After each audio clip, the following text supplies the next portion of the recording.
Ladies and gentlemen, I have just received notification from YouTube that one of my video vlog entries, number 41, a message for the Aryan race, has been pulled due to flags for hate speech. This is the second time I've tried to make this intro to this video. I'm going to try to do it this time without calling anybody a fucktard. But what happened is that the video was posted at Stormfront, and Stormfront sent a bunch of lackeys over to post ridiculous comments and to flag the video, calling it, saying that I promote genocide against the white race. And YouTube actually looked at this video, according to them, and decided that it was hate speech, which is just the most ridiculous thing I could possibly imagine. I'm going to attach the video, the content of the video, to the end of this video.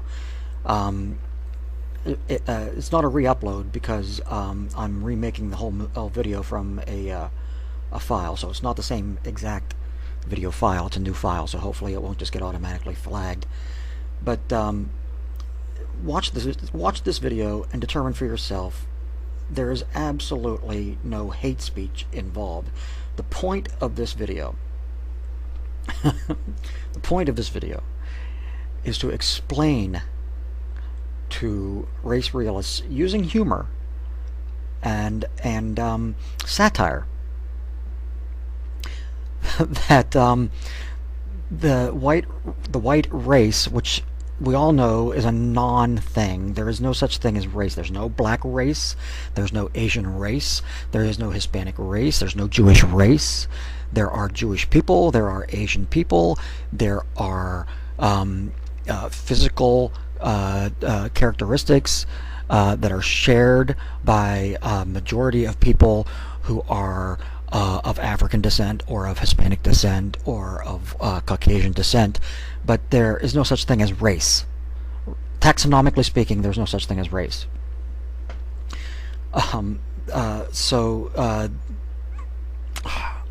And what's going to eventually happen in the United States through assimilation is that there will no longer be white people, but our genetic line will continue. Therefore, nothing is lost. And that's the point of the video. That is the point of the video. So watch the video, see if you don't get it. If you do, please mirror this video, because that's the only way these people are going to learn that they can't play these games. Thank you. I come with important information for the male members of the Aryan Brotherhood. A recent article in USA Today described a 40,000-year-old female Scandinavian pinky bone that yielded mitochondrial DNA that was slightly different from any to be found in the extant human population. That means it's no longer here. It died off. This type of DNA is only passed from mother to child and cannot be passed on by male offspring. So to remain in a population, it has to go from mother to daughter, etc. forever. Since it died out, the race or species of human that it belonged to also died out. Why do I bring this up? Well, I bring it up because I know how important perpetuating the white race is to you chowderheads. Unfortunately, it's probably too late for that. You see, according to recent data, the percentage of non-Hispanic whites in the U.S. population is expected to drop from nearly 68% today to a mere 48% by 2050. Factoring into that the fact that since the 1967 Supreme Court case of Loving versus the state of Virginia, which outlawed anti-miscegenation laws, interracial marriages in the U.S. have increased from only 65,000 marriages involving African Americans and whites, or 2% of all marriages in 1970, to 422,000, or 7% of the 59 million U.S. marriages in 2005. At this rate, by 2050, when whites account for less than half of the population, the rate of interracial marriage will be at over 12%, and by 4080, interracial marriage will account for nearly 50% of all marriages in the U.S., which will scarcely matter since by 3050 the white race will have been completely eradicated anyway. And there is precious little you can do to stop it. Sure, you can try to convince your daughters and sons to keep the race pure, but it won't matter much when they're outnumbered millions to one. Besides, in all likelihood, your daughter or her daughter will wind up marrying outside the race. In fact, white girls with black men account for almost 3/4 of all interracial marriages between blacks and whites. which is where that extinct pinky finger comes into the equation. The same way mitochondrial DNA is passed from only mother to daughter, the DNA of the Y chromosome is only passed from father to son. So while it is inevitable that the pure white race will eventually blur into a mixed race with the blacks and the Hispanics, it doesn't have to be the case that your perfect Aryan Y chromosome disappears to the same fate.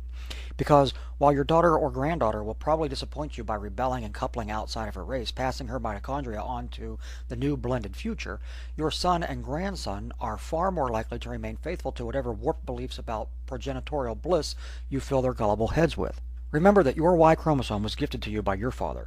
He got it from his father before him, and he from his father, and so on as far back as human history and the white race can account. As white women continue cross-breeding, it is the Y chromosome of those non-white men that are taking over the world. So, if you want your Y chromosome to live on, avoiding the oblivion of ceased replication faced by the mitochondria of that poor Scandinavian girl 40,000 years ago, there's only one thing you white, God-fearing, Aryan supremacists can do. Convince your sons to find, love, marry, and breed with women who aren't white. Thank you.